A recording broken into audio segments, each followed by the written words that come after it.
Girls.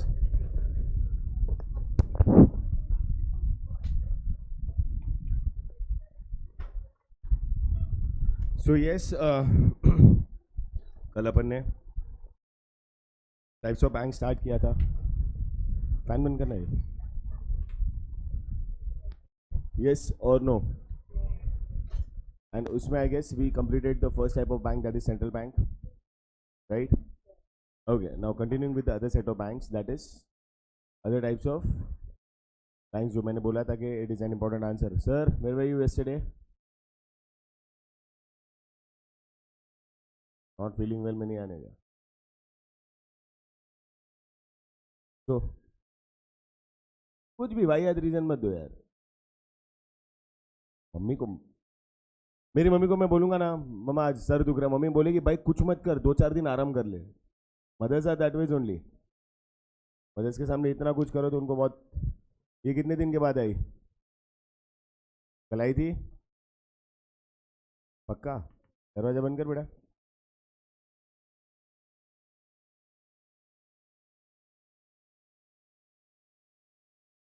Okay, next. So now help you understand about the different types of banks. जिसमें second type of bank कौन सा है? Commercial banks. See, when we had studied, अभी है ना, बहुत ध्यान से सुनना, because obviously it is an 8 mark answer. Sir जी आप भूल गए? अच्छा अच्छा, बैगी लेके आ जा बेटा, हर लेक्चर इधर ही बैठना है फिर. बेटा सुना ही नहीं दिया?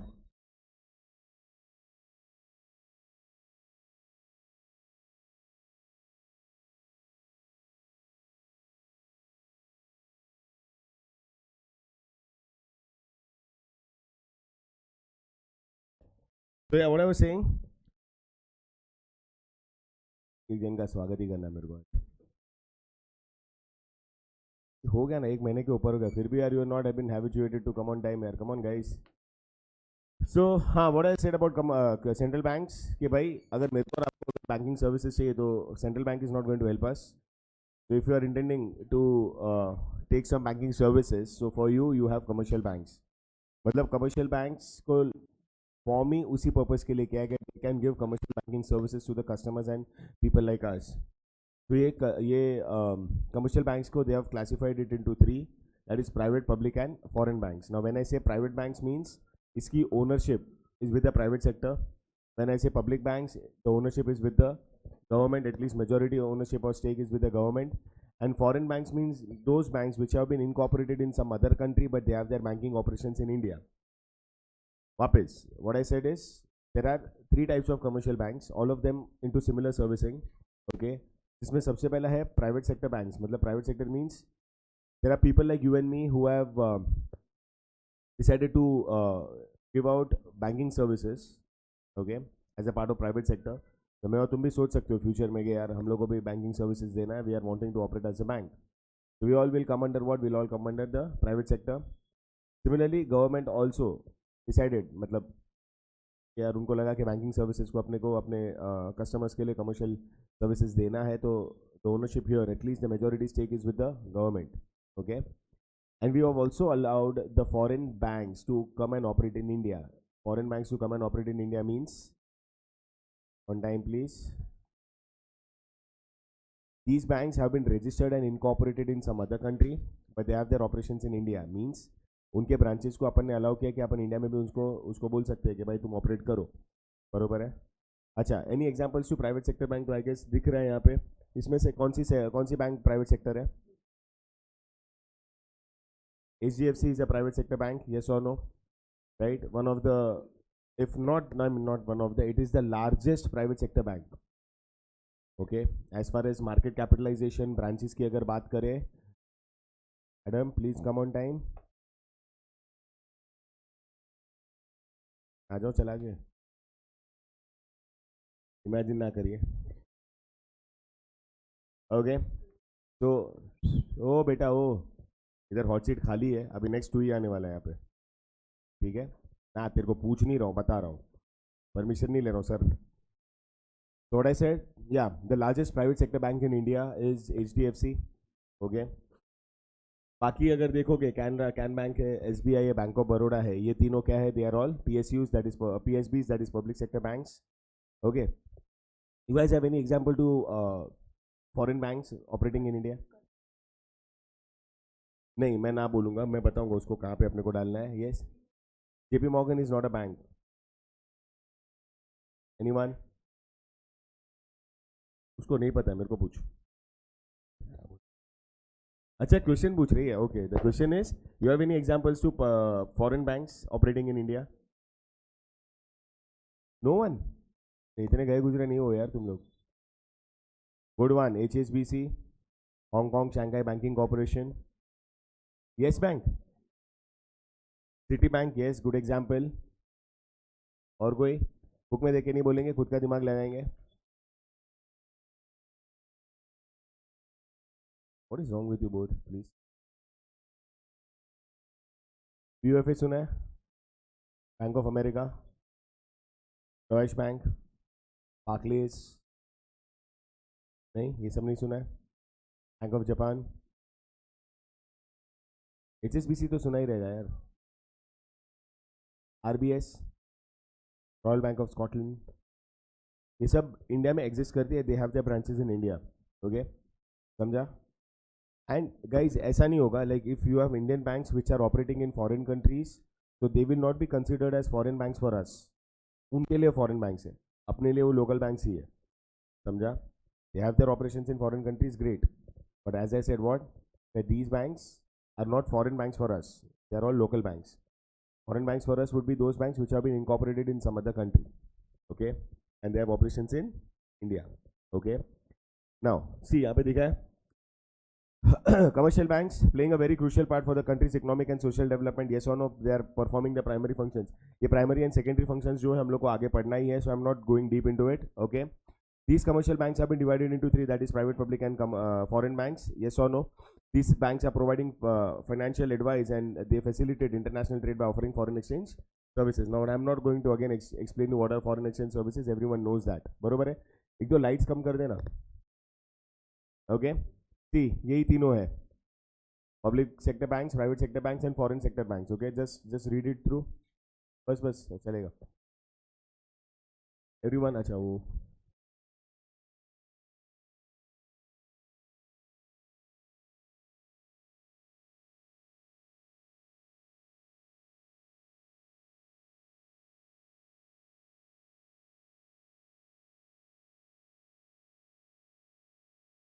स्टैंसी का नाम नहीं लिया, स्टैंडर्ड चार्टर्ड भी है.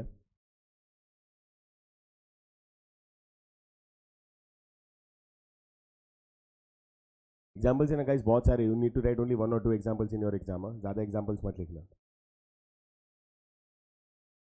Clear all of you? चलो, going on to the next bank, that is, यहाँ पे चलो अपन ने कोऑपरेटिव बैंक स्टार्ट करना है. नाउ गाइस, अगर याद रहेगा, last year we studied about cooperative society, if you remember. Yes और नो? कोऑपरेटिव सोसाइटी को अपन फॉर्म क्यों करते हैं? For the purpose of promoting economic and social development, but on cooperative basis. And cooperative society का पहला intention क्या होता है? To provide profits for them come secondary. आया ना? तो वही कोऑपरेटिव नेचर से, वही कोऑपरेटिव बेसिस पे आप बैंकिंग सर्विसेज भी स्टार्ट कर सकते हो. अगर आपकी कोऑपरेटिव हाउसिंग सोसाइटी होती है, कोऑपरेटिव क्रेडिट सोसाइटीज होती है, कोऑपरेटिव क्या बोलते हैं, मार्केटिंग सोसाइटीज होती है, बरोबर है? वैसे कोऑपरेटिव बैंक्स भी तो हो सकते हैं, हाँ या ना? राइट. मैं नहीं बोलूँगा यहाँ पे कि they are only into provision of services, they also earn a lot of profits. But again, the very intention to start a cooperative bank was to provide services to the customers and clients. ठीक है, पहला intention उनका service देना है. ठीक है, हाँ, उसके बाद दे कैन से कि हाँ हम लोग प्रॉफिट भी कमाना चाहते हैं. तो आप बोलोगे sir cooperative banks how do they provide services, means first and foremost है ना, ये कंफ्यूजन मत लाना कि सर हम लोग जो बिजनेस सर्विसेज पढ़ रहे हैं और इन लोग जो सर्विसेज देते हैं दोनों सेम है क्या? नहीं. Service as a part of business is different. Services as a part of not earning profits as a primary source is different. इन लोग सर्विस प्रोविजंस देते हैं but not with a profit intention, but to make sure that the people are kept first, the customers, clients are kept first, पैसे हम बाद में कमाएंगे, मतलब हमारा इंटेंशन पहले पैसा प्रॉफिट्स कमाना नहीं है, पहले हम लोग will make sure that there is this economic और social development of the people, through that if at all we get a provision to earn profits, then that makes it very different, समझा? तो वो दोनों service में please don't get confused. Sir हम already business services पढ़ रहे हैं और आप बोल रहे हो कि कोऑपरेटिव सोसाइटी का पहला इंटेंशन सर्विस है, तो दोनों सेम ही हुआ, दोनों बहुत अलग मतलब रखते हैं यहाँ पे। Okay, the word is the same but it has two different meanings here, समझा? Now if you are wanting me to explain you details में कि सर इन लोग के लिए सर्विसिंग देना मतलब सर्विसेज प्राइमरी रखना मतलब कैसे होता है, तो सी इफ यू ओपन और क्रिएट एन अकाउंट विद से अ प्राइवेट और public sector bank, basically commercial bank, service में ज़्यादा डिफरेंस नहीं है दोनों के। ओके, कमर्शियल बैंक्स में और कोऑपरेटिव बैंक्स में सर्विस में डिफरेंस ज़्यादा नहीं आएगा, है क्वालिटी में भी डिफरेंस रहेगा एंड नंबर ऑफ सर्विसेज में थोड़ा बहुत डिफरेंस रहेगा, बट जो प्राइमरी सर्विसेज है उनकी वो तो सेम ही है। Like if you ask me personally, I have an account in a PSU, मतलब public sector bank, I have an account in a private sector bank and I also have an account in a cooperative bank, ठीक है? मेजॉरिटीली तीनों के service में कोई बड़ा difference नहीं है, क्वालिटी यस, दूसरा एक मेजर डिफरेंस है वो मैं आपको बताता हूं क्या है, ठीक है? तो सी क्या है ना, these are registered under the cooperative societies act, याद है? पहला जो इनिशियल जब कोऑपरेटिव सोसाइटीज फॉर्म हुआ था और उसके लिए जो एक स्पेशल एक्ट बनाया था वो कौन सा था? Cooperative Indian cooperative societies act 19, well done 12। उसके बाद the responsibilities were forwarded to the state governments, and अगर अपन महाराष्ट्र की बात करें, if any society is registered in the state of Maharashtra, it is under the Maharashtra state cooperative societies act 19, well done 60। Okay, Maharashtra में societies act is under Maharashtra state cooperative societies act 1960, ऐसा no last time पढ़ा था। Okay, I mean last year पढ़ा था। So in India, these banks are registered under the Indian Cooperative Societies Act and regulated under the Indian Banking Regulations Act। समझो पहली बात, जब आपने सोचा कि मेरे को बैंकिंग बिजनेस अंडरटेक करना है, तो you could directly not start as a bank. आपने क्या बोला कि मैं पहले सोसाइटी बनूंगा, first I will create myself as a society, ठीक है? आपने अपना कोई एक सोसाइटी के नाम से बनाया, रजिस्टर किया, उसके बाद you decide to start a business, आया ना? पहले आपने अपने आप को स्पेसिफिक स्टेट गवर्नमेंट की कोऑपरेटिव सोसाइटी एक्ट के अंदर अपने आप को रजिस्टर किया। Once registered, getting your legal status, now it is the decision to start your activities, yes और नो? सो यू डिसाइडेड कि नहीं, मैं अपना बिजनेस क्या रखूंगा, किसका रखूंगा? बैंकिंग का रखूंगा। So now what happens, you need to go to the RBI, follow all the regulations coming under the banking regulation act, बरोबर है? समझा?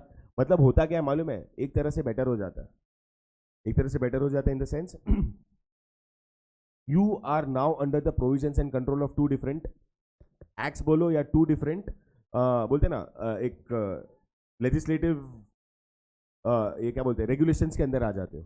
You are even regulated under the societies act, you are also suppose to follow the regulations under the banking act.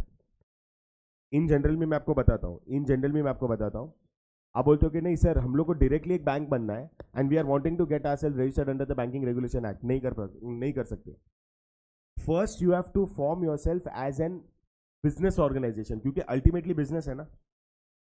तो most of the other banks are registered as a company, means अगर आपने HDFC, ICICI, SBI, ये जितना भी banks का नाम सुना है ना, initially they are a joint stock company, okay?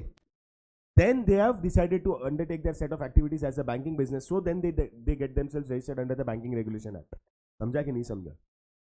You cannot have an independent activity just by getting regulated under the Banking Act, ऐसा नहीं होता है। पहले आपको एज अ बिजनेस ऑर्गेनाइजेशन अपने आप को रजिस्टर करना है, उसके बाद you have decided to run as a banking corporation. समझा कि नहीं समझा? यहाँ पे they have not registered themselves as a company, but they have registered themselves as a cooperative society, समझा? और लास्ट ईयर अगर याद रहेगा तो तुमको मालूम है कोऑपरेटिव सोसाइटी एक्ट में और जॉइंट स्टॉक कंपनी मतलब कंपनीज एक्ट में बहुत बड़ा डिफरेंस है।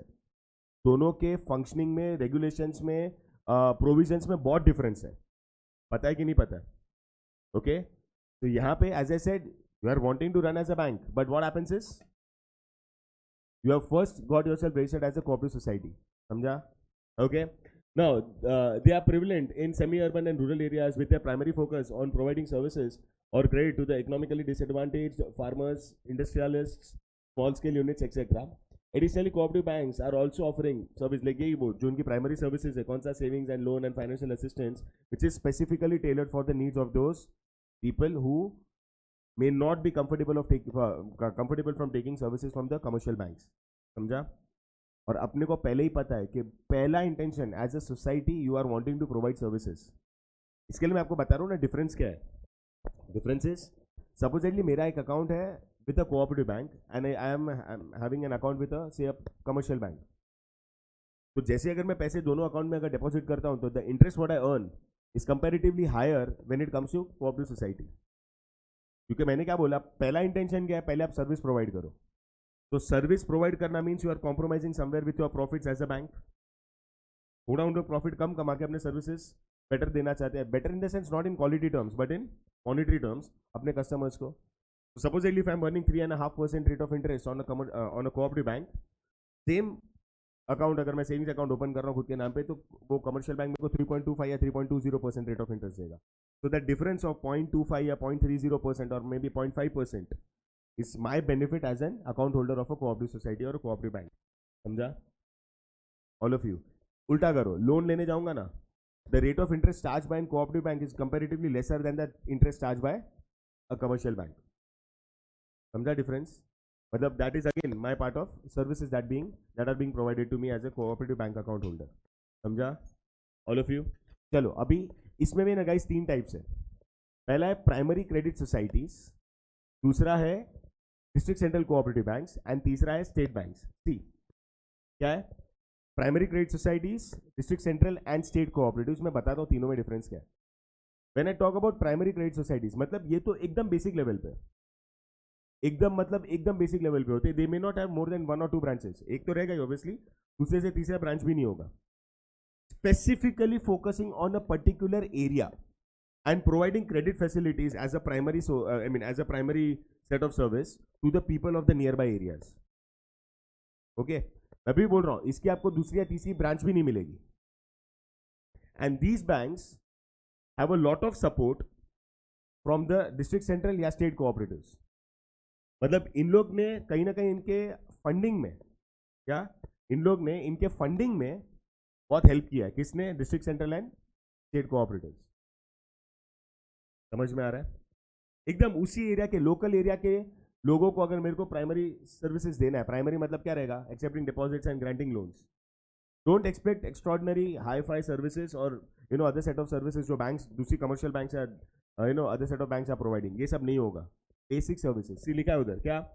So these are operating at a village level, collecting deposits from the people. Okay. Now they receive funds from the state and the district cooperative banks for the purpose of lending as well. खुद के पास अगर पैसे कम रहेंगे ना, तो लोग state या district banks के पास जाके बोलेंगे भाई तुम थोड़ा फंडिंग दो because I have services to provide to my customers and clients. समझा एवरीवन? Next district central. नाम से समझ जाओ, डिस्ट्रिक्ट लेवल पे होता है. कौन से लेवल पे? एक पर्टिकुलर डिस्ट्रिक्ट लेवल पे. yes or no? As far as service provision is concerned, as far as scaling is concerned, they are much better than primary credit societies. Obviously इनके multiple branches भी होंगे, ठीक है, but not going beyond a particular district. क्या? They aren't going beyond a particular district. अब बहुत सारे लोग अगर यहाँ से है, आई मीन थाना वगैरह से, तो we have heard a bank called as TJSB, Thana जनता सहकारी. सहकारी इज कोऑपरेटिव. ठीक है. पहले मतलब when it started its operations it was a district bank only, because if you understand Thane is a district. आज भी TJSB का मुंबई में कहीं पे भी ब्रांच नहीं है. we know this bank exists, but as far as we are not even 5 kilometers away or 3 kilometers away from Thane district. अब यहाँ से बरोबर है, still we don't have that branches in Mulund or anywhere else in the city of Mumbai. समझ रहा है? Similarly मैंने एक एग्जांपल डाला है, कौन सा? Mumbai district cooperative bank. ये again is a district central bank. ठीक है, ये तुमने शायद देखा भी रहेगा अपने यहाँ पे. बट दिस बैंक्स और the branches of this bank are not to be found in Thane district. वो उतने ही एरिया में उन लोग रेस्ट्रिक्टेड है. एज आई सेड, ऑपरेशंस की बात करें तो they are much bigger than primary credit societies, but obviously not as high as state cooperatives. Okay. इनको कोई फाइनेंशियल सर्विसेज या सपोर्ट की जरूरत है तो they will go to cooperative banks. कौन से? स्टेट कोऑपरेटिव बैंक्स में. समझा? And coming to the last one is state cooperatives, मतलब they are having operations throughout the state. बरोबर है. Now when I say they are having operations throughout the state means they have limitations up to a particular state only. They can't go beyond the state, but पूरे state को cover करते हैं. जैसे Bharat bank सुना है? सुना तो होगा ही किसी ना किसी ने तो. Okay. SVC, Shamrao Vithal cooperative bank, Abhyudaya कुछ नहीं, सारस्वत बरोबर है. These are all state cooperatives. And इसमें से भी there are a couple of banks which are multi-state.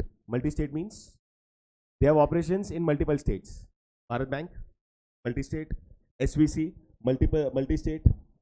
It दिख नहीं रहा, but yeah, it is a multi-state cooperative bank. Means they have their banking operations now spread beyond a particular state. बाकी majority में आपको बताऊं, these banks are not having operations beyond a particular state. Can anyone tell me why aren't they having branch operations beyond a particular state? I mean, if they intend, they can, and few of them have been able to, but not all of them have the potential to go beyond a particular state, and it's nothing to do with their scale and standard of operations. They can, but they can't. बहुत logical answer है.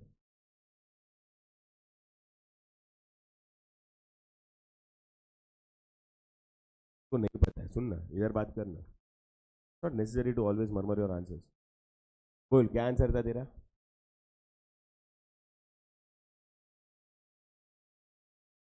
वही मेरा question है, क्यों? Explain मत कर, मैंने already explain कर दिया. व्हाई? ए कम ऑन रे, तेरे से एक्सपेक्टेड नहीं था ऐसा फालतू आंसर.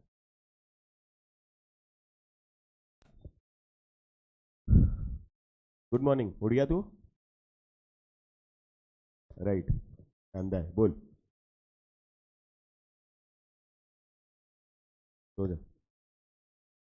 पॉलिटिकल पार्टीज का बैंक्स के साथ क्या लेवा देवा है? कुछ तो सोच.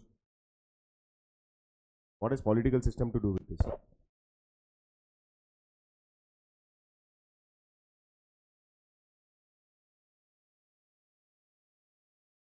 ए कुछ भी यार. So they can continue their responsibilities towards the primary or the district, and then they can increase their operations to other states. बहुत लॉजिकल आंसर है. बोल. नहीं ऐसा कुछ नहीं है. मैंने बोला there are a couple of banks which are multi state. भाई तू इंडिविजुअली एक बैंक है, तेरे को जैसे ऑपरेट करना है, तेरे को जहां पे ऑपरेट करना है, what has the other banks to do with it? Actually other banks are having a problem because you are increasing your branches and your operations, so they feel it as a competition. You are not facing competition.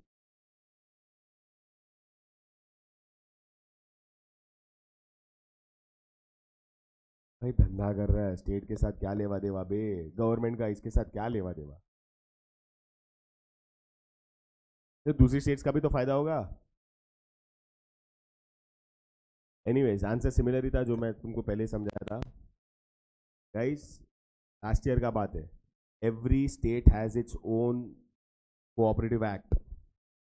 So if as a bank, if I have registered myself in the state of Maharashtra, I am following the regulations under the Maharashtra State Cooperative Societies Act 1960. It's not the same act in other states. They have their own set of rules, regulations. I need to be comfortable to follow the rules of that particular state. हाँ, मेरा standard and structure इतना better हो गया है कि I can now operate as a bank in another state as the same brand, but in another state. तो वो level पे मेरे को पहुंचना चाहिए. And ऐसे ही होता है. Once you go in multiple states, you are no longer a cooperative bank. भले तुम्हारे नाम में cooperative रहेगा, but then you cannot continue as a cooperative bank. You have to follow the regulations of a company. इसके लिए जो SVC है ना, भले नाम में cooperative bank limited है, but limited आया ना, means now it is a joint stock company. समझा? क्योंकि Companies Act is one common act throughout the country. Cooperative Societies Act are limited to that particular state. इसमें ऐसा ही हुआ है कि there were a few banks जो पहले cooperative banks थे. Now they are such a huge bank that they are operating throughout the country as a commercial bank registered under the Companies Act. And also, they are not even private companies, they are public companies listed on the stock exchange. मैं एक example देता हूं, जिसको भी answer पता है ना हाथ ऊपर करना, don't shout out your answers. No, there is a bank called as RBL. RBL bank देखा रहेगा, मुलुंड में दो उसके ये है ब्रांचेस है, एटलीस्ट जो मुझे पता है. एक तो यहीं पे है, जवे रोड पे ही है. नहीं नहीं, I show you if you want. मतलब I can show you how it looks.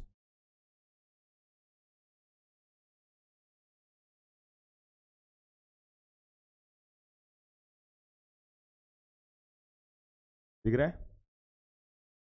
देखो,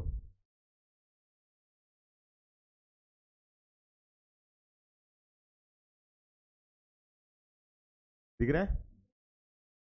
तो पहले ये RBL bank was a cooperative bank only. Now it is a public bank, I mean public company operating as a commercial bank. अच्छा दिखता है ना नाम है सर, आरबीएल. का फुल फॉर्म क्या पता है? Is there anyone who wants to even try? PL is very easy to understand. P is bank, L is limited. R क्या रहेगा?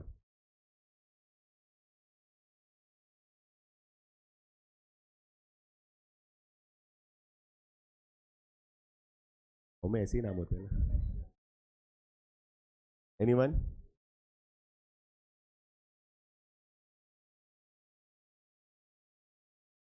आए चल जाने तो, तुम सोच भी नहीं सकते हो. उसका नाम है, तू बहुत क्लोज थी. It's not Ramlal, it's Ratnakar. हाँ, मैं अगर बोलूं पता है मेरा अकाउंट आरबीएल में, तो अपने लोगों को भाई कुछ कुछ है. जब कोई फुल फॉर्म सुनता है ना रत्नाकर, तो 2 जन बाहर आ जाते हैं, मालूम है? नहीं भाई, अकाउंट नहीं खुलवाना है. यस और no? It's so similar to RBS. अब आरबीएस कोई बोलता है वो sorry Royal Bank of Scotland, तो मैंने आरबीएल है, Royal Bank of whatever, India Limited whatever. Royal Bank London यहाँ पे नहीं चलेगा ना. कौन बोला? जो भी था, लंदन यहाँ पे नहीं चलेगा ना. उसका फुल फॉर्म रत्नाकर बैंक है. एंड ऐसे थोड़ी बहुत बैंक्स है इंडिया में, आज भी एग्जिस्ट करती है, जिनका नाम तुम सुनोगे ना. वो एक मैंने तेलंगाना में बैंक देखा था, महेश कोऑपरेटिव बैंक. नाम से भरोसा उड़ गया मेरा. गांव, अरे भाई ये गांव का नहीं है, it's a state cooperative bank. वो बोल रहा हूँ, महेश कोऑपरेटिव बैंक. गांव में तो बहुत होती है, सतारा सांगली कोऑपरेटिव, ऐसा सब भी बहुत है. हाँ है, दे आर ऑल कोऑपरेटिव. ये तो भाई नेशनलाइज बैंक है RBL. It's a listed company on the stock exchange. 300-350 रुपए का उसका शेयर रहेगा. फुल फॉर्म कोई देखता है तो ऑलरेडी शेयर होल्डिंग से निकल जाता है वो. एनीवेज, ये 3 एग्जांपल्स आपको देख रहे हो, तीनों बैंक्स मुलुंड की है. ये तीनों फोटोज मुलुंड के है. पहला वाला जो है ना, सिटीजन क्रेडिट कोऑपरेटिव सोसाइटी या कोऑपरेटिव बैंक, किधर क्या मालूम है? इसके उधर नहीं है भाई.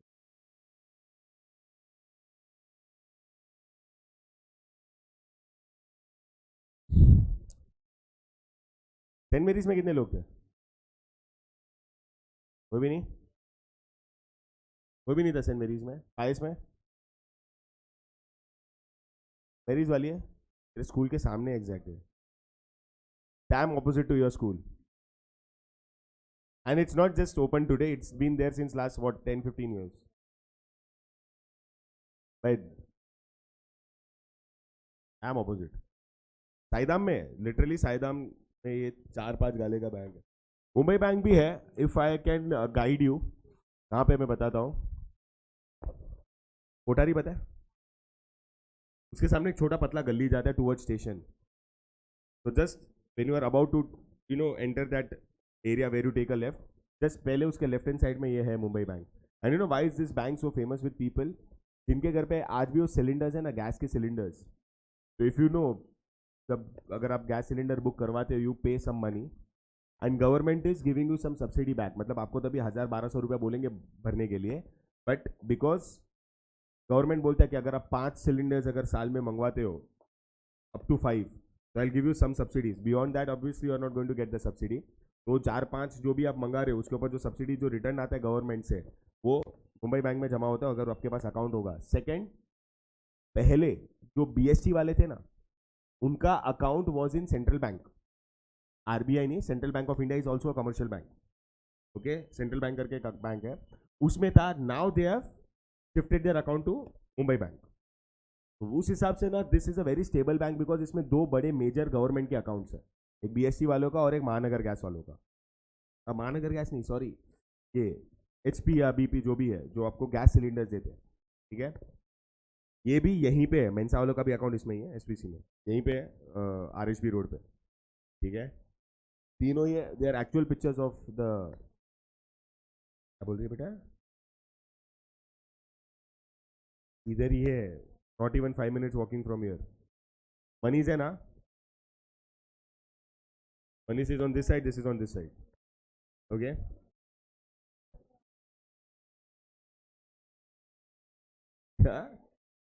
मनीष को कुछ बोलने का नहीं है, इट्स ऑन दिस साइड, मतलब रोड थोड़ा आंखों से नहीं दिखा, you have to walk half a minute. अभी जाएगा तो मेरे को बोलना।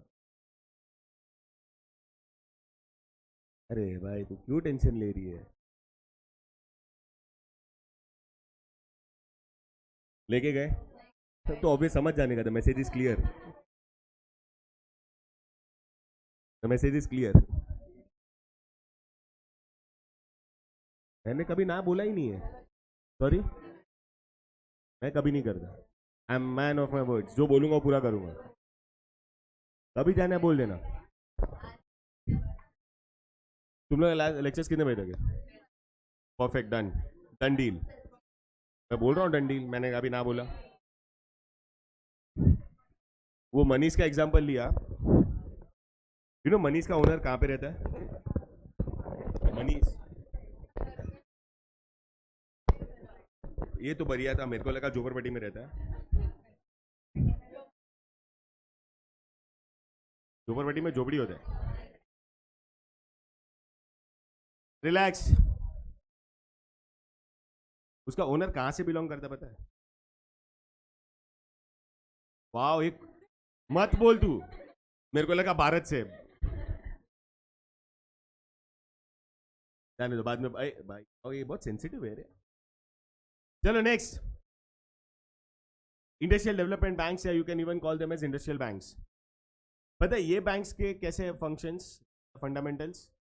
These banks are not for us, मतलब मेरे और तुम्हारे जैसे लोग यहाँ पे जाके अपने अकाउंट या अपनी सर्विसेज नहीं ले सकते, because these banks are specifically operating to provide financial services to big industries for the industrial development projects. बड़े बड़े जब प्रोजेक्ट्स होते हैं ना, इंडस्ट्रियल प्रोजेक्ट्स, पावर प्रोजेक्ट्स होते हैं, या बड़े कोई कंस्ट्रक्शन या कोई प्रोजेक्ट्स आप अंडरटेक करते हो जिसके लिए आपको हजारों करोड़ों की फाइनेंशियल सर्विसेज की जरूरत है या फाइनेंशियल सपोर्ट की जरूरत है, तो these banks are specifically formed for the same purpose, okay. देखो, industrial development banks are offering medium to long term loans and financing to businesses, तो बड़े बड़े उन लोग प्रोजेक्ट्स अंडरटेक करते हैं। अब जैसे फॉर एग्जांपल, अब ये अटल सेतु बना, it took more than 8 years for it to construct, yes और no, wherein investment went beyond 25,000 crores, और that project was obviously under MMRDA, but मैं एक साथ, मेरे को बताओ, एक साथ 25,000 करोड़ डाल देगा कोई भी? तो उस टाइम पे क्या करना पड़ता है? We have to take loans and advances. अच्छा, अब MMRDA ने भी खुद ने तो बनाया नहीं है, they have given this franchise to multiple companies like L&T and Tata and other companies, yes और नो, फॉरेन की भी कंपनीज है। टोटल कॉस्ट का प्रोजेक्ट मैं बोल रहा हूँ 25,000 करोड़ है, तो स्पेसिफिकली L&T को बोला रहेगा तेरा जो काम है उसके लिए 3-3.5-4 हजार करोड़ का खर्चा है L&T को, दूसरी कंपनी को बोलेगा तेरे को 2-3 हजार का खर्चा। सो अकॉर्डिंगली द कलेक्टिव बोलते ना expenditure to construct that whole Atal Setu was say more then 25,000 crore. अब L&T वाला भी स्पेसिफिकली जाएगा ना इस बैंक के पास कि देखो भाई मेरे को गवर्नमेंट से एक बड़ा प्रोजेक्ट मिला है वर्थ XYZ करोड़, तो काइंडली ग्रांट मी मनी और यू नो फाइनेंस दिस। तो छोटी मोटी बैंक्स के पास इन लोग नहीं जाएंगे, जाएंगे इतनी बड़ी बैंक्स के पास ही, और इनका काम ही वो है, they are not into commercial servicing, they are into all such kind of development projects only, okay. See, example IFCI, Industrial Financial Corporation of India, IDBI, Industrial Development Bank of India, SFC, State Financial Corporations, MSFC, that is Maharashtra State Financial Corporation, etc. So they are providing technical as well as managerial assistance to promote industrial growth and regional development. And these banks are often collaborating with international institutions to facilitate economic development projects. समझा? तो ये उनका यही काम है. मैं अभी बोल रहा हूँ. Banks will not cater to our needs and our requirements. इधर जाके अपन नहीं बोल सकते भाई मेरे को 3 लाख रुपए का लोन चाहिए. चप्पल फेंक के मारेगा. Don't talk anything below 500,000 crores. के प्रोजेक्ट्स इतने बड़े. These are all medium to long term projects के लिए. ठीक है. See, main points. They are providing medium to long term funds to business units for the purpose of expansion, modernization, development. Underwriting of shares issued by public companies, and they also purchase debentures and bonds. ये दोनों point समझा कि नहीं समझा? How many of you did not understand the second and the third point? Kindly raise your hands. भी पढ़ रहे जब मैं पढ़ रहा था तो इधर. Anyways, how many of you did not understand the second and the third point? That is underwriting of shares issued by public companies and purchase of. Let me revise my question. How many of you did understand this question or these 2 points? जन को समझा? भाई थोड़े अपने ego को side में रखो. नहीं पता है तो हाथ ऊपर करो. ठीक है. ऐसे लोगों का माइंडसेट होता है. 2 जन ने तो हाथ ऊपर किया, इन्हें तो सर एक्सप्लेन कर देंगे, मैं सुन लूँगा. पढ़ाई के साथ इतना एटीट्यूड मत रखो. First and foremost, underwriting. Does anyone know there is something called as underwriting? Is there anyone who wants to try to guess what would be underwriting? बहुत बेटर हो तुम लोग. ना बोल दिया. बंदे ने क्या क्या मालूम? ऐसा पेपर लिया, ऐसे लिखा. इसे किया था उसने, मजाक नहीं कर रहा हूँ. मीन्स एक ट्रेन मिस हो गया क्या?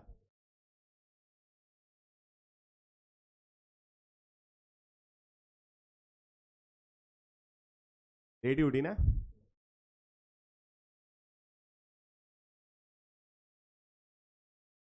मजबूर है ना तुम लोग का. बोल रहा तुम लोग का अलग ही मजबूरी है. Bad for you. एनीवेज, नहीं पता है ना व्हाट इज अंडरराइटिंग. सुनो, लॉजिकली आंसर्स देना. अगर जिसको पता है लॉजिकली सोच के आंसर देना. If supposedly if I am a company and if I am wanting to raise my part of capital, what I do is I issue shares. Initially my primary source of funding would be issue of shares. आया ना? अगर 11th standard याद रहेगा और मैंने आपको जब joint stock company पढ़ाया था तब मैंने आपको बोला था कि शेयर्स कौन सी कंपनीज इशू कर सकते हैं? They are all public companies. Joint stock मत बोलना भाई, मारूं. कौन सी कंपनीज कर सकती है? Public companies. That's the major difference between a private and a public company. Why? Because private companies are those companies who are managing themselves, wherein the capital is divided amongst those max 200 members. बरोबर है. But if I'm wanting to raise additional capital, what I do is I take support of the general public and I dilute my part of equity in exchange to equity capital. आया ना? Perfect है. इतना तो सबको याद है. ठीक है. अब मैंने डिसाइड किया कि what I'm doing is I am diluting my equity to a particular number of shares. Say for example 10 lakh shares. Multiplied by whatever the price I'm wanting to keep of my shares. Okay, तो 10 lakh shares मैं क्या कर रहा हूँ? ये 10 लाख मैंने mention किया है to SEBI and to all those institutions who are controlling my set of activity. ठीक है. मैंने उनको क्या बोला कि मेरे को क्या करना है? 10 लाख शेयर्स ऑफर करने हैं multiplied by whatever the price is and I am wanting to raise X amount of capital. ठीक है. उस बेसिस में मैंने आपके लिए वो प्रोस्पेक्टस वगैरह बना दिया. I publicise my public offer. Okay. अब ये करने के बाद is it assured that all the 10 lakh shares are going to be subscribed by people like you? Assurity होता है क्या? अब कैसा है ना गाइज, अगर मैंने बोला कि मेरे को 10 लाख शेयर्स ऑफर करके X amount of capital raise करना है and this is what is going to be my public issue, तो any share subscribed below the public issue is not going to be allowed. पहले एक rule था जहां पे हम लोग बोलते थे 90% का भी सब्सक्रिप्शन हुआ ना चलेगा. क्या 90% का? What would be 90% of 10 lakhs? 9 lakhs? Out of 10 lakh shares, 9 lakh shares तो publicly परचेस करना ही है. Okay, public. बाकी का जो 1 लाख है ना, वो शेयर्स का मैं क्या कर सकता हूं? अंडरराइटिंग कर सकता हूं. आप बोले सर अंडरराइटिंग मतलब क्या? If any subscription has happened below 90% तो भूल ही जाओ. तो भूल ही जाओ. Your public offer as a process has gone waste. वो आगे बढ़ेगा ही नहीं. Supposedly you get subscriptions up to 90% but not 100%. तो मैं क्या करता हूं मालूम है? Means publicly out of my 10 lakh shares, 9 lakh shares were or more than 9 lakh shares were purchased by people like you and other people. But up to 10% remained unsubscribed. मतलब any shares between 1 to 1 lakh remained unsubscribed. तो उस time पे मैं क्या करता हूं मालूम है? उस टाइम पे मतलब before I go public, before I offer the shares, I come into underwriting agreements with some banks और फाइनेंशियल इंस्टीट्यूशन. जो क्या करते हैं मालूम है? जो मेरे को गारंटी देते हैं किस चीज का, कि अगर any specific number of shares remain unsubscribed for 90% will be purchased by them as per the underwriting agreement. And when they do that, they become the underwriters. And जितनी भी कंपनी ये पब्लिक ऑफर करती है ना, उन लोग underwriting agreement करते ही करते हैं. ये दो फायदे हैं. सपोजेडली वह सिचुएशन में तुम्हारा पब्लिक सब्सक्रिप्शन नहीं हुआ पूरा, तो अंडरराइटिंग एग्रीमेंट के बेसिस पे जो बैंक या फाइनेंशियल इंस्टीट्यूशन वो खरीद लेगा. सेकेंड, फॉर एनी बैंक और financial institution to come and become my underwriter is one based on that confidence that bank is having on me or institution is having on me. Second, confidence के भी ऊपर they are somewhere interested in becoming a shareholder. So this can act in my favor in multiple ways. First, I can publicize this ना in my prospectus कि भाई तुम लोग को लेना है तो लो, नहीं लोगे तो मेरे पास अंडरराइटर है तो मैं उनको तो दे ही दूंगा. तो तुम लोग क्या बोलोगे? ओह, इतनी बड़ी बैंक, इतनी बड़ी financial institution is the underwriter of this public issue. तो उनको तो कोई अच्छा ही लगा रहेगा इस कंपनी में, इसके लिए they are showing this interest. भाई कंपनी अच्छा है, मैं भी खरीदता हूं. वन. सेकेंड, जब ये अंडरराइटर बनता है ना, ठीक है, उसको एक्चुअल में अगर खरीदना है ना तो वो पब्लिक ऑफर के थ्रू खरीदे. Let it not come through underwriting agreement. क्यों मैं बताऊं? क्योंकि अगर अंडरराइटिंग अग्रीमेंट के थ्रू इनको अगर शेयर्स लेने पड़ रहे हैं ना, मतलब समझ लो पब्लिक को इस कंपनी में कॉन्फिडेंस नहीं है. तो मैं क्या बोल रहा हूं, let this bank come as a public investor. जो 10 लाख मैंने दिए ना, उसी में वो आके इन्वेस्ट करो, मेरे लिए बेटर हो जाएगा. बरोबर है? नहीं हो रहा है, उसको मैं अंडरराइटिंग में शेयर्स दे रहा हूं, वो बात कंप्लीटली अलग है. बट अगर वो पब्लिकली आ रहा है तो मैं अपने पब्लिक शेयर होल्डिंग में भी बता सकता हूं ना कि देखो, out of my 10 lakh shares at least 2-3 lakh तो इसी कंपनी ने ले लिया, not as a part of underwriting. Underwriting कब आएगा? जब मेरे पब्लिकली शेयर्स अनसब्सक्राइब रह जाते हैं. समझा? तो it can work in my favour in a multiple ways. हाँ, एक ही प्रॉब्लम है, अगर अंडरराइटिंग पे आ गया मींस 90% के ऊपर शेयर्स गए लेकिन 10% बच गए, या एनीवेयर अप टू 10% बच गए, तो जो भी शेयर्स बाद में मेरे को इनको ऑफर करना पड़ेगा ना, I will not be able to offer them at the price which I offered you guys. It will come to them at a discounted price, and that discount is their underwriting commission. नहीं समझा? 100 रुपए का share है तुम लोग के लिए, इनको मेरे को 80 में देना पड़ेगा, 20 रुपए इनका कमीशन हो जाएगा ऑटोमेटिकली. मतलब they are going to get the same number of shares at a price lesser than the price at which it was offered to you the public. बस इतना ही डिफरेंस है. बरोबर है?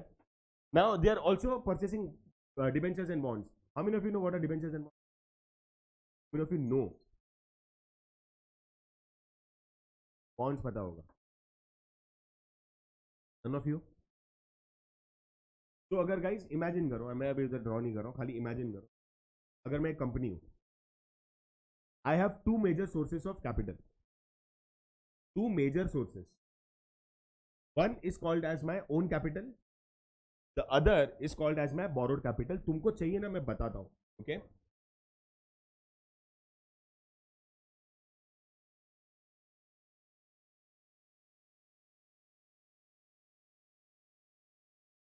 मेरा ना ये 2 मेजर सोर्स है. Okay, one is called as own capital, the other is borrowed. दोनों में डिफरेंस क्या है?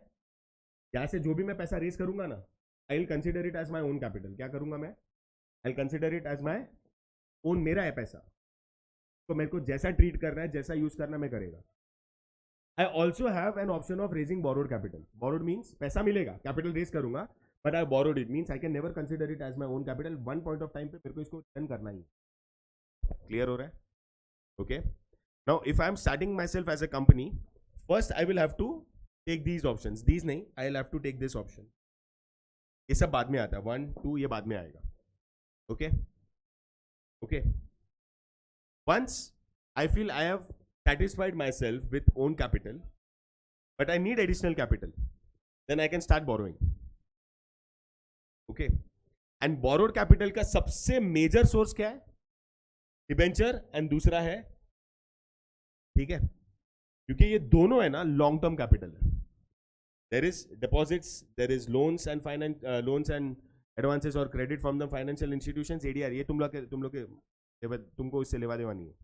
बट मेरे को अगर लॉन्ग टर्म कैपिटल चाहिए ना, मेरे पास ये दोनों ऑप्शन है. ठीक है. अब तुमको एकदम लेम लैंग्वेज में मेरे को समझाना है ना, what are debentures and what are bonds.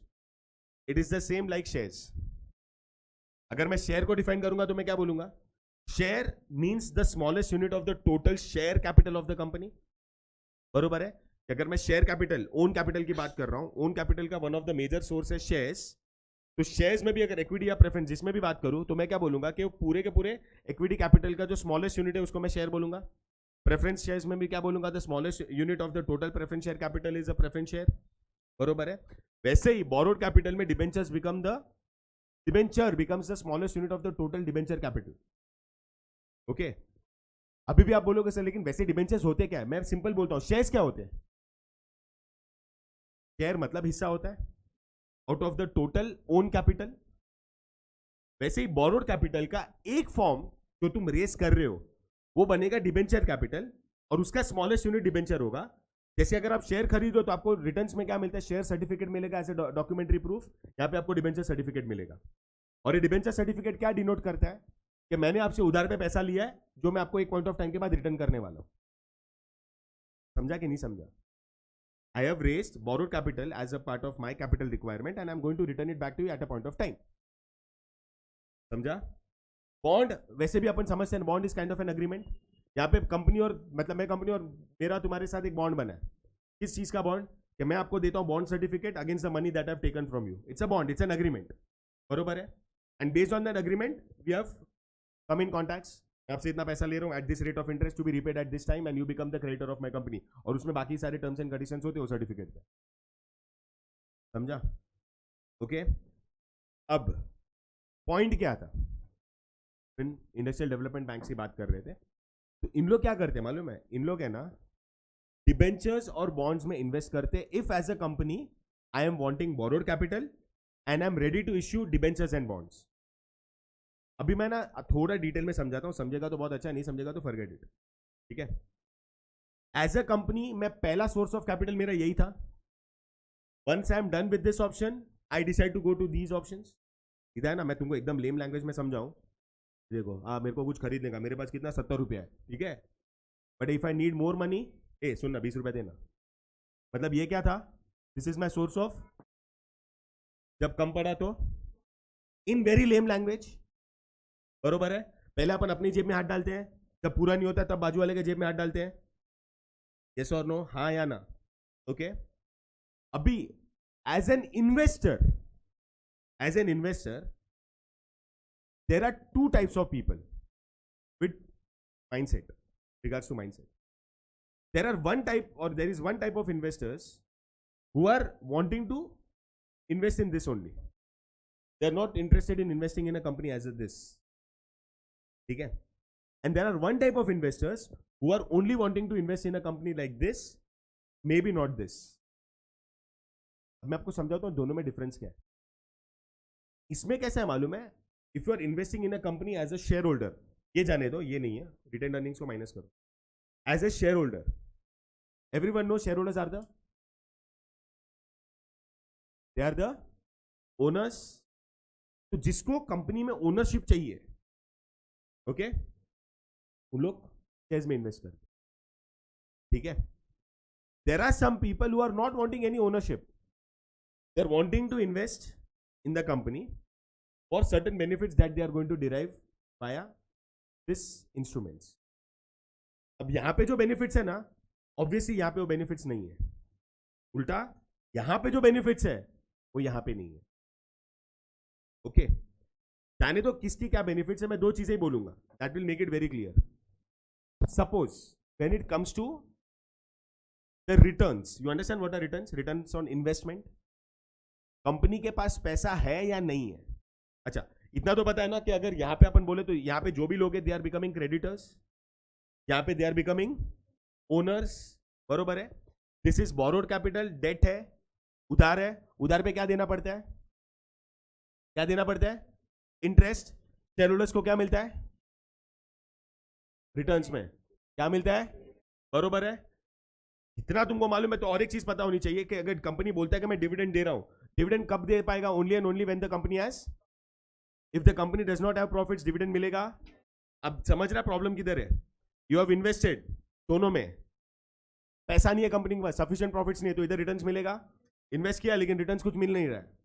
यहां पे कैसा है मालूम है, यहां पे फंडा ऐसा है कि irrespective of your returns it's an obligation on the company to give you returns, means the payment of interest is not under any obligations to profits. पैसा है या नहीं है तुमको जग मार के देना है कंपनी को, मींस यहां से अगर मैंने बोरोड कैपिटल लिया है, मेरे पास पैसा है या नहीं है, मेरे को प्रोविजन करना ही पड़ेगा तुमको इंटरेस्ट देने का। यहां पे सब ओनर्स है, तुमको कुछ नहीं मिलेगा, because I can only say what I have no profits. समझ रहे हैं।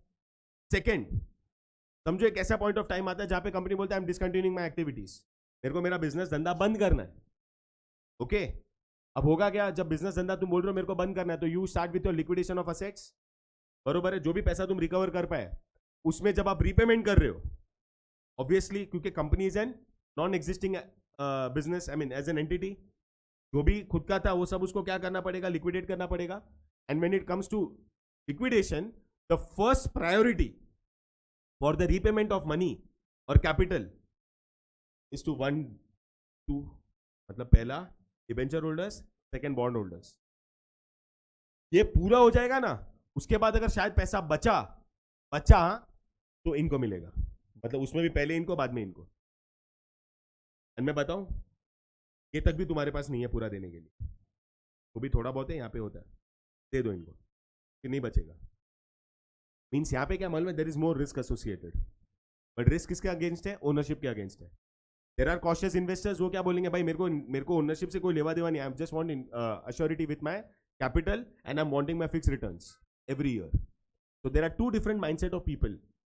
Okay, some want to take risk for greater benefits, some don't want to take risks for lesser benefits. दोनों में इन्वेस्टमेंट का पर्पस होता है, बट माइंडसेट अलग है, समझा। तो यहां पे ये जो डेवलपमेंट बैंक्स है, they are investing in this and this, ये दोनों लॉन्ग टर्म के लिए होता है। ओके, प्लस इन लोग क्या बोलेंगे, हाँ ठीक है कंपनी को पैसा चाहिए मैं दे दूंगा, 20-25-50 हज़ार crore, what ever it is, जितना भी चाहिए 10-20-15 हज़ार करोड़, जितना भी चाहिए मैं दे दूंगा, बिकॉज वो बैंक को भी एक अश्योरिटी है क्या, कि उसके ऊपर मेरे को फिक्स रिटर्न्स तो मिलेगा, इंटरेस्ट मिलेगा ही ना। And after the completion of the project, 5 साल 7 साल 10 साल जितने भी साल के लिए तुमने पैसा लिया था, there is always going to be returning of the principal amount, got it. And मैं बताऊं, कंपनी के लिए तुम्हारे जैसे लोग भी ऑप्शन है कि मैं तुमको भी डिबेंचर्स और बॉन्ड्स दे सकता हूं, बट क्या होगा मालूम है, there will be too much cluster of people to collect that 5-10,000-15,000 crore. वो बैंक एक अकेली ऐसी इन्वेस्टर है जो पूरा का मेरे को 5-10-15 हज़ार करोड़ एक साथ दे देगा। तो obviously I will also opt for such options, जहां पे खाली वो बैंक एक ही इंस्टीट्यूशन आए मेरे पास और वो मेरा इन्वेस्टर बने, समझा। बहुत पैसा बचता है when you are taking money from only one investor compare to the other people, समझा कि नहीं समझा, all of you got it.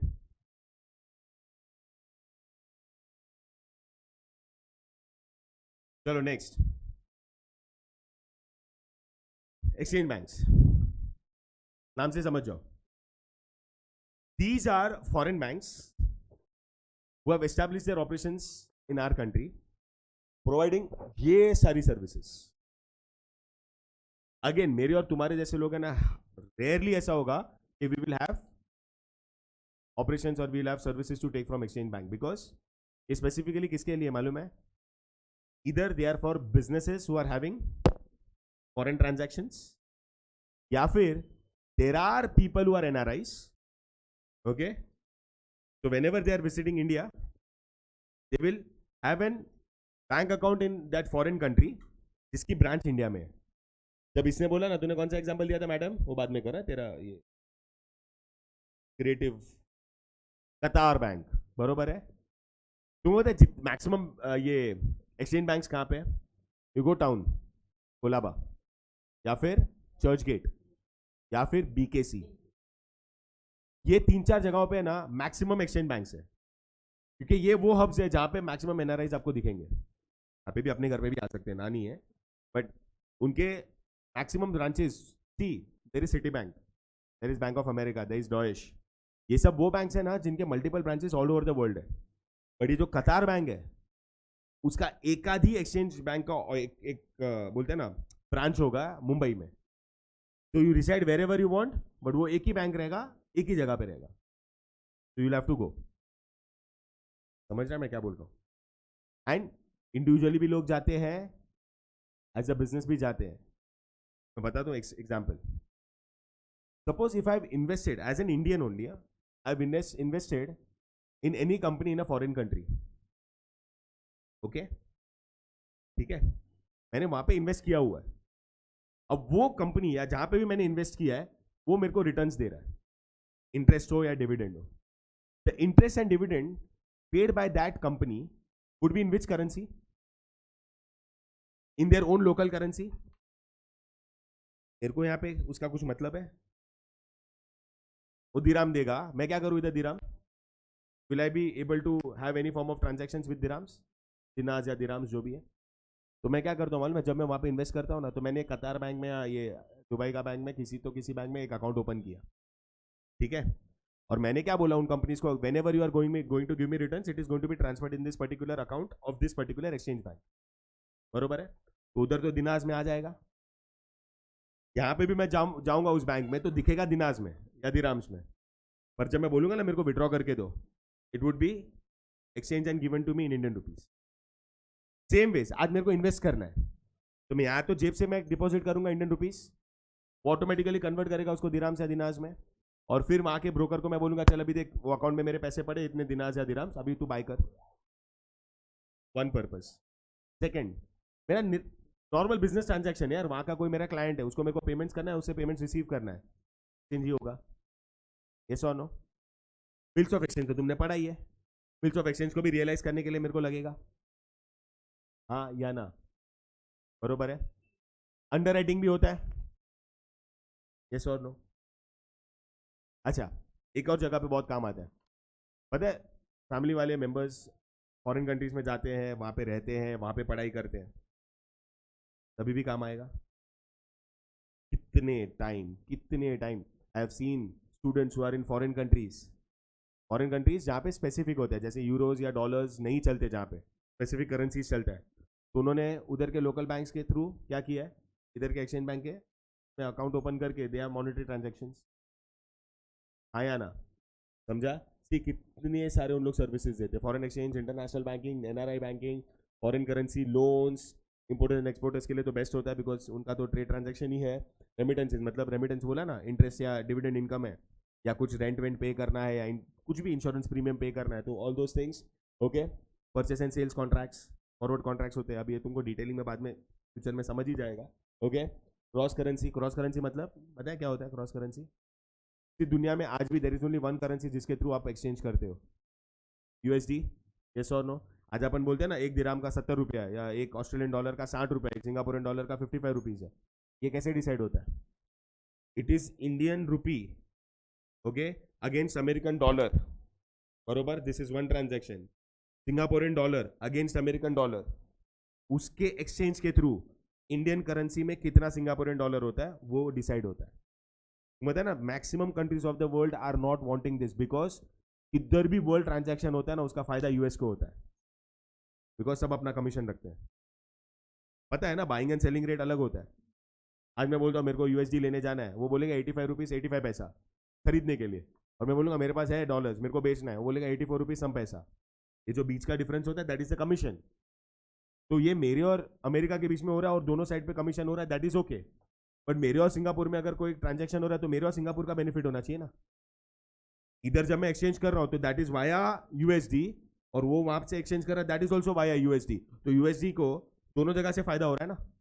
That is what is most of the countries in the world are not wanting that, but US अपना supreme power use कर ही रहा है पहले से, समझा?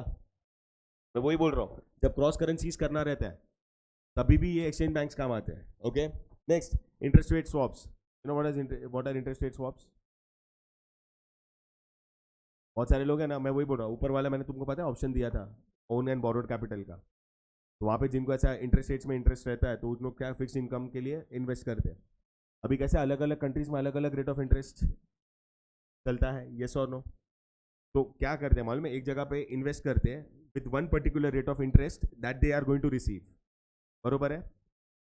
पर किसी और कंट्री में जहां पे इंटरेस्ट रेट कम होगा उधर से पैसा उन लोग लोन पे लेते हैं, और ये जो बीच का डिफरेंस होता है ना, इन लोग उसका मजा लेते हैं। ऐसी बहुत सारे लोग करते भी हैं जिनको फाइनेंशियल मार्केट का अंडरस्टैंडिंग रहेगा ना, तो दिस इज थ्रू ये interest rate drop. Okay, forex market, you understand what is forex, foreign exchange market, उसमें भी जो भी ऑपरेशन है ये थ्रू एक्सचेंज बैंक होते हैं, बरोबर है। तुम्हारे बुक में तो इतने सारे लिखे भी नहीं है, they have just mention about 3-4, तुम लोग उतना ही लिखना, ठीक है। इसमें तो मैंने और भी मेंशन किया, but that is okay, not necessary, right. See, financing foreign trade transaction, ये जो तुम्हारे बुक के है, इशूइंग लेटर ऑफ क्रेडिट, याद है letter of credit, last year अपन ने एक्सपोर्ट प्रोसीजर में पढ़ा था, याद है कि नहीं है, कि जब आप फॉरेन कंट्री या फॉरेन सेलर से या एक्सपोर्टर से कोई गुड्स खरीदते हो तो वो आपको मांगेगा ना एक डॉक्यूमेंट्री प्रूफ, किसका, कि सर पेमेंट का, तो that letter of credit will have to be prepared by the importers bank and send to the exporters bank, याद है कि नहीं है, right.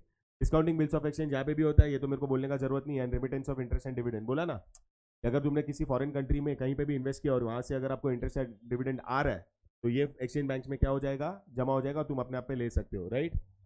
Next, RRBs, you know what are RRBs, they are called as regional rural banks, नाम से समझ जाओ, they are focusing on one particular region of a rural area. क्या कर रहे हैं, they are focusing on one particular region of a rural area.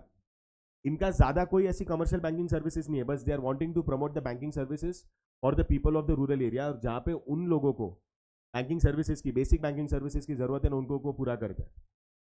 जितने भी आरआरबीज इंडिया में एग्जिस्ट करते हैं, they are all functioning via the support of the finance given by 3 different entities. मतलब अगर एक आरआरबी है तो उसके 100% कैपिटल में 35% would be via the other commercial banks, 15% would be from that particular specific state government जिस state में उस पर्टिकुलर आरआरबी का फॉर्मेशन किया है, एंड 50% सेंट्रल गवर्नमेंट देगा, बरोबर है।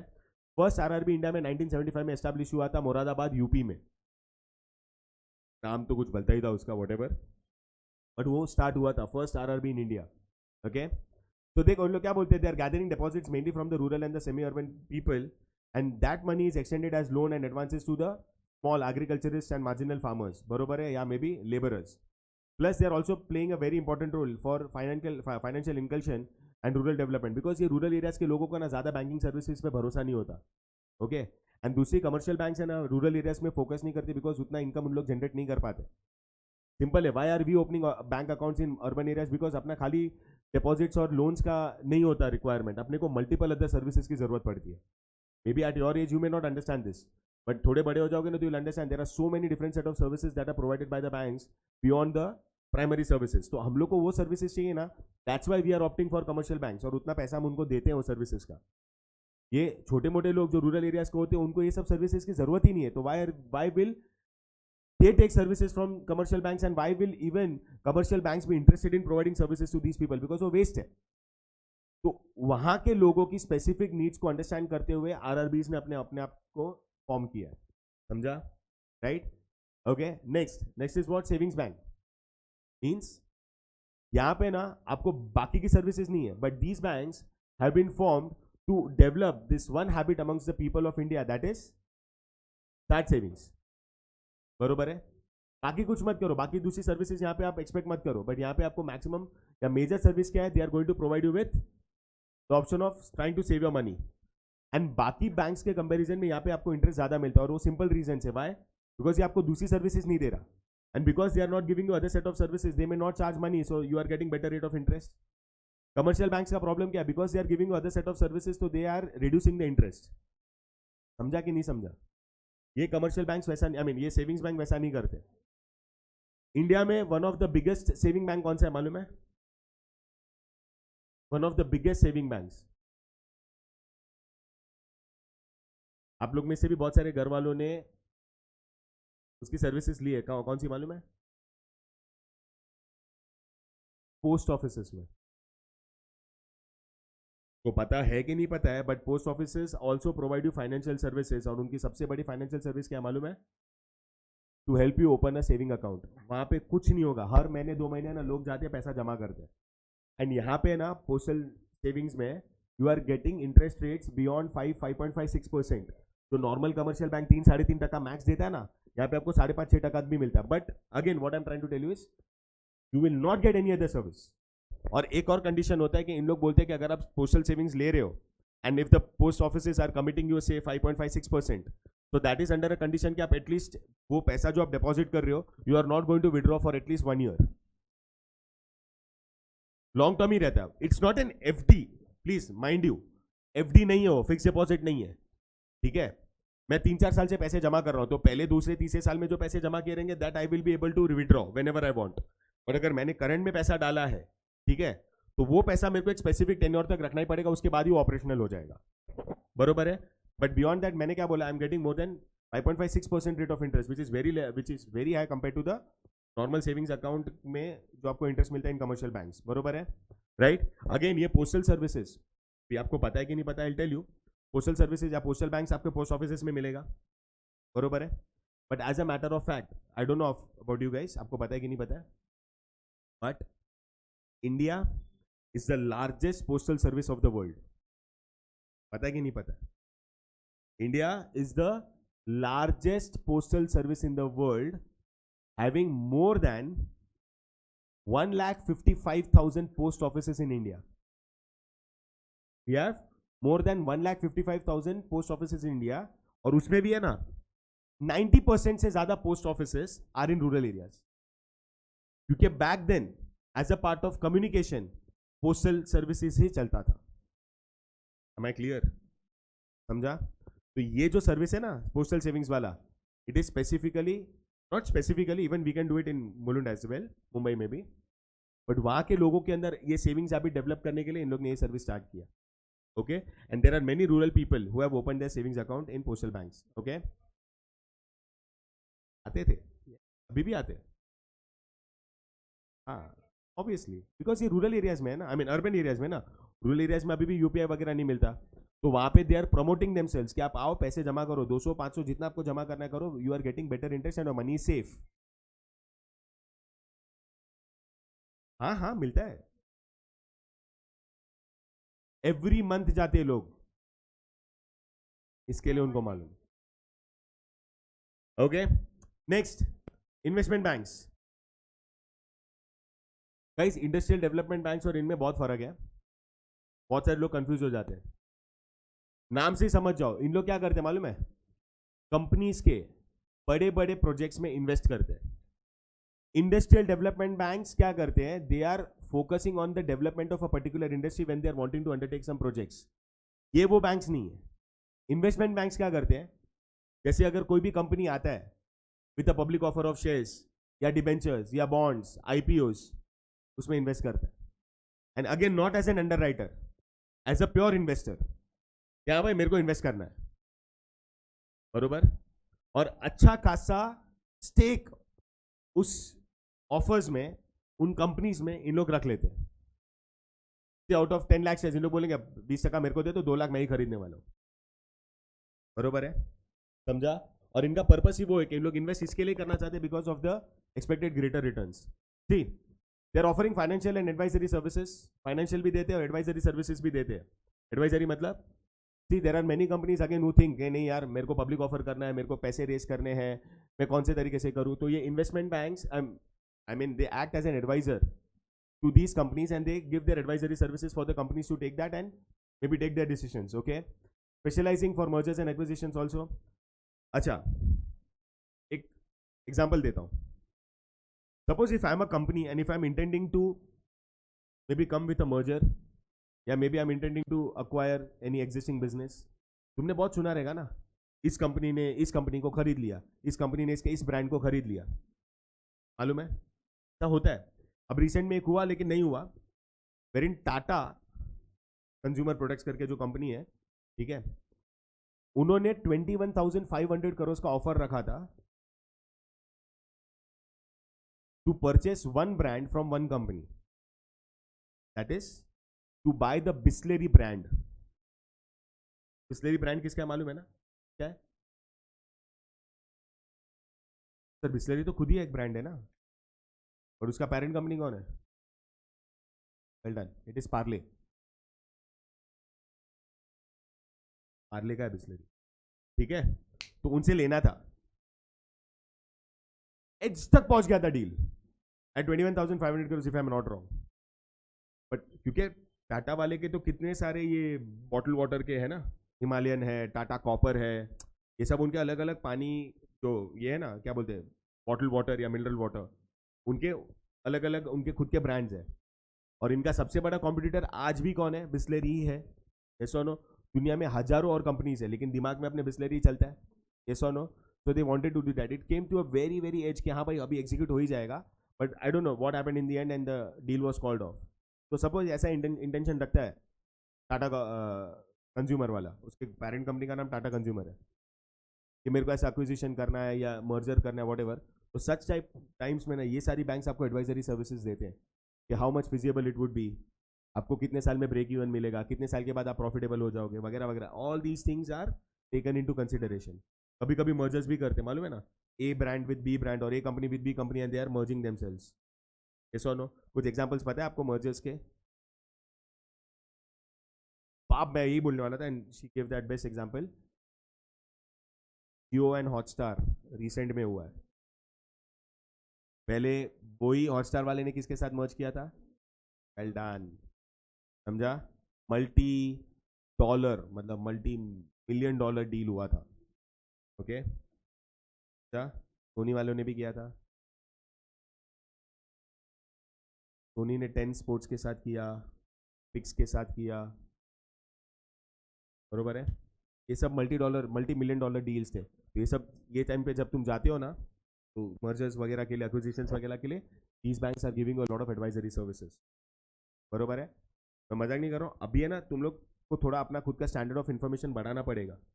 Okay, you are very much associated to social media, तो एटलीस्ट तुम्हारे सोशल मीडिया में भी ऐसे फीड्स रखो जहाँ पे तुमको ऐसी इन्फॉर्मेशन मिलते जाए.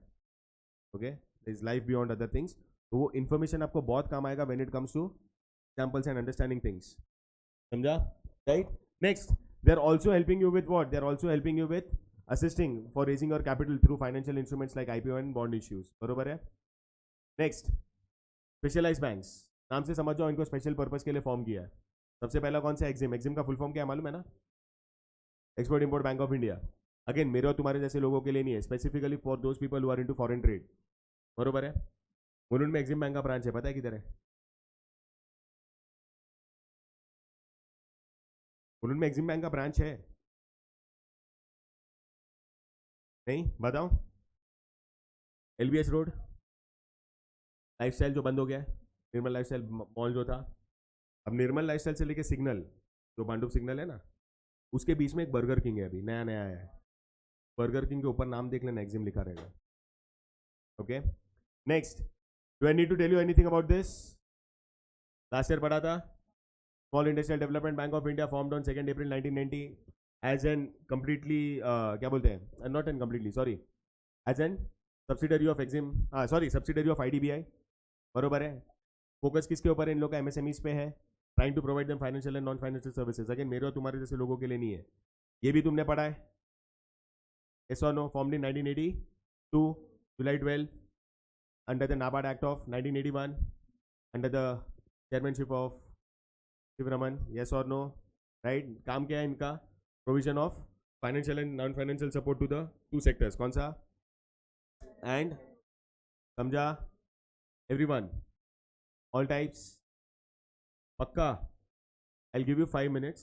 किसी का भी आवाज नहीं आना चाहिए. You have to go through the textbook and study this because, as I said, one of the 8 marks का answers which can be in your exams, बहुत higher probability है उसका.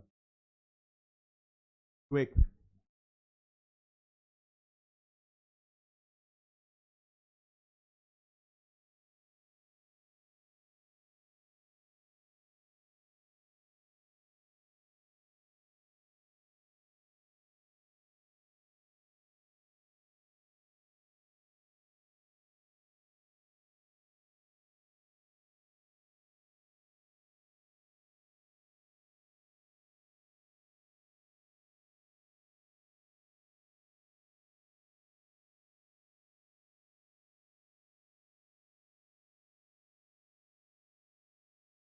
आ रही है तेरे बुक में भी सेम है.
तब आएगा आगे.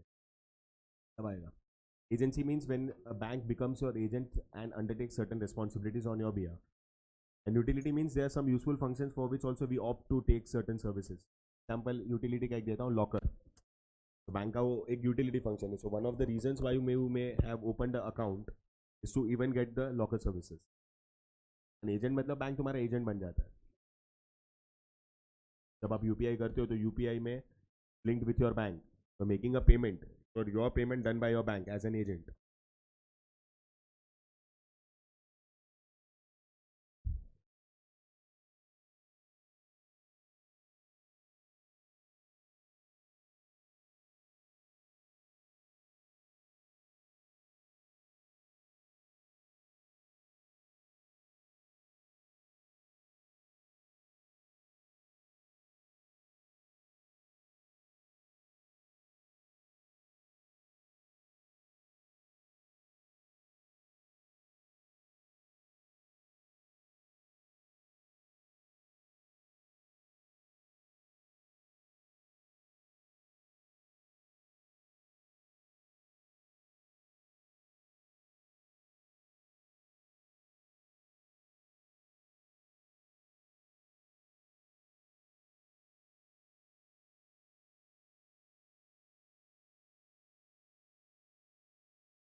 Done? All of you? तो यहाँ पे तुम्हारे टाइप्स ऑफ बैंक्स खत्म होते हैं. Now there are two types of banks which are termed as new models of banking. New banking system में दो नए मॉडल्स हैं. Obviously that we are going to continue in the next session, but इतना बता दूं कि ये दोनों जो है एसएफबीज और पेमेंट बैंक्स, वो बहुत ज़्यादा बोलते हैं ना इन ट्रेंड है फिलहाल. Okay, many of the SFBs and some of the payment banks. Okay, तो ये दोनों हो जाएगा ना. These two banks are not a part of types of banks. मतलब अगर एग्जाम में टाइप्स ऑफ बैंक्स पूछते हैं तो ये दोनों को लिखने का जरूरत नहीं है. पर ये जो दोनों है ना, दोनों में से एक क्या, अगेन एक्सप्लेन द कंसेप्ट के 2 मार्क में आने का चांसेस है. Like explain what an SFB is और maybe explain what an payment bank is. आने का चांसेस बहुत ज़्यादा है. ओके, तो next lecture that is tomorrow. What we are gonna do is we are gonna start with this, complete this, and we then will start with second 8 mark के जो आने का चांसेस एंड प्रोबेबिलिटी जो last year पूछा था, मतलब 2025 के board exams में, is about the primary and secondary functions of banks. Okay, जब ये प्राइमरी एंड सेकेंडरी खत्म होगा तब जाके अपना बैंकिंग पार्ट खत्म होगा. Okay, still there is a lot of things to be understood. ठीक है, अच्छा प्राइमरी सेकेंड और ई बैंकिंग भी है. मतलब e banking is a part of secondary service only, but yeah okay. तो अच्छा खासा टाइम बाकी है. That we, as I said, we are going to complete in the next session. Now for tomorrow you have to write this types of banks का answer once. okay, as I very clearly said, 8 mark के answer का one of the बोलते हैं ना best option है board वालों के लिए पूछने का. All the 15 types of banks, 15 के 15. Clear all of you? लिखना है, गलती से चेक कर लिया, बारिश का सीजन है, बाहर खड़े रखूंगा, भीग जाओगे. भले बारिश का सीजन वैसे नहीं है बट वैसे है. Okay, second guys, I know you have long extended lectures. 7:30 से लेके 2-3 बजे तक होता है, whatever it is. थोड़े टाइम के लिए ना प्लीज बाहर का नहीं खाना. You're very susceptible to falling sick अभी में, क्योंकि कहीं पे भी इन लोग कुछ अच्छा पानी यूज नहीं कर रहे हैं. ठीक है, बहुत लोग बीमार हो रहे हैं. Second, as far as possible when you are travelling please wear mask. Covid बहुत बढ़ गया. हाँ, wow, welcome. Listen, I am not wanting you to panic. I am not even wanting to create panic. But problem क्या हो रहा है मालूम है? नॉर्मल, अगर नॉर्मल समर होता ना अभी, जो मई का जैसा होना चाहिए, लास्ट 2 वीक वाला एक्सट्रीम गर्मी, तो मैं बोलता भी नहीं कुछ करो. अचानक प्रॉब्लम क्या हो गया मालूम है? 2-3 दिन से ना ये बारिश आ गया है ना, तो ऑलरेडी बीमार हो रहे लोग. Where your immunity is getting hampered और कोविड भी आया है. तो दिस इज बोलते हैं ना, it's again a double edge sword. 2 तरफा प्रॉब्लम हो रहा है. तो मैं नहीं बोल रहा हूँ क्लास में पहनो. I am not wanting to create a panic situation. Just I am saying is, अगर आप ट्रैवल कर रहे हो उस टाइम के लिए अगर मास्क वास्क पहन सकते हो पहनो. बाहर से अगर आ रहे हो just wash your hands for your own personal safety. ठीक है, बट रिक्वेस्ट कर रहा हूँ प्लीज बाहर का मत खाना. नीचे हरिओम हो या कोई भी हो, जब तक पॉसिबल है don't eat anything. And if you are so much intended to eat, at least eat those things which are very well cooked. Raw चीजें मत खाना, ओपन चीजें मत खाना. ठीक है, दैट्स एन सिंसियर रिक्वेस्ट. बाद में अगर बीमार हो रहे हो तो फिर then that is not on me. Clear? And हो सके तो भाई खुद के घर से खाना लाओ. That's the best thing. For a few days, I am not saying that make it, it's a permanent habit, it's great, but possible है तो थोड़े दिन तक संभल जाओ. क्लियर? ओके, चलो bye bye. I will see you tomorrow.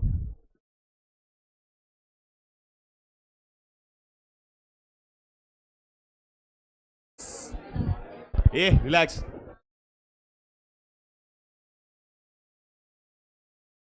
Just remind me.